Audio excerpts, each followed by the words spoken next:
এই ইমরান চৌধুরীকে কিশোর গ্যাংয়ের অপরাধে কিন্তু ধরে নিয়ে গেছিল।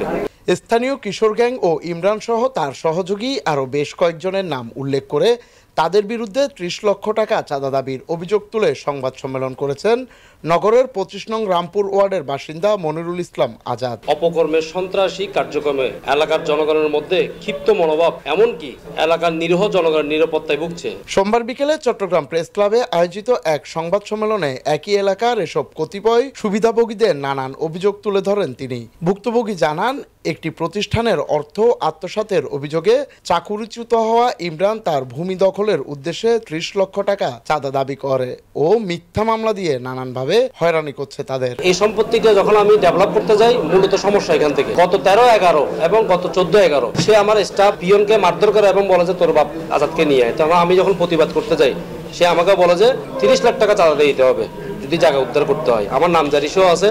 এরপর আমি আইনের আশ্রয় নিই। আইনের আশ্রয় নিয়ে গত 13-11 14-11 ঘটনায় আমি মামলা করি। এই হচ্ছে সিআর মামলা, যেটা হালিশহর থানায় তদন্তের জন্য পাঠাইছে।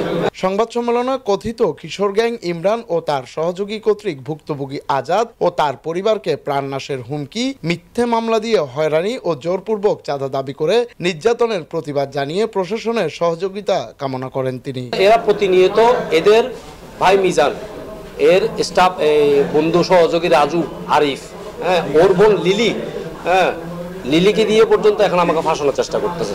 মূলত আমার জায়গাটা আত্মসাৎ করার জন্য তাদের সমস্ত প্রক্রিয়া দিয়ে তারা আমাকে হেয় করার এবং আমাকে মামলা দিয়ে লুজার করার, যেভাবে হোক আমাকে এটা ঠেকানোটা চিন্তা ভাবনা করতেছে তারা। আমার বক্তব্য হচ্ছে, এই জায়গা সংক্রান্ত বিবাদ নিয়ে আমি আমার জায়গাটা ফেরত চাই। আমি আপনাদের সহায়তা চাই, আইনের সহায়তা আপনাদের মাধ্যমে আইন শৃঙ্খলা বাহিনীর কাছে সহায়তা চাই। Desk report, Chittagong news.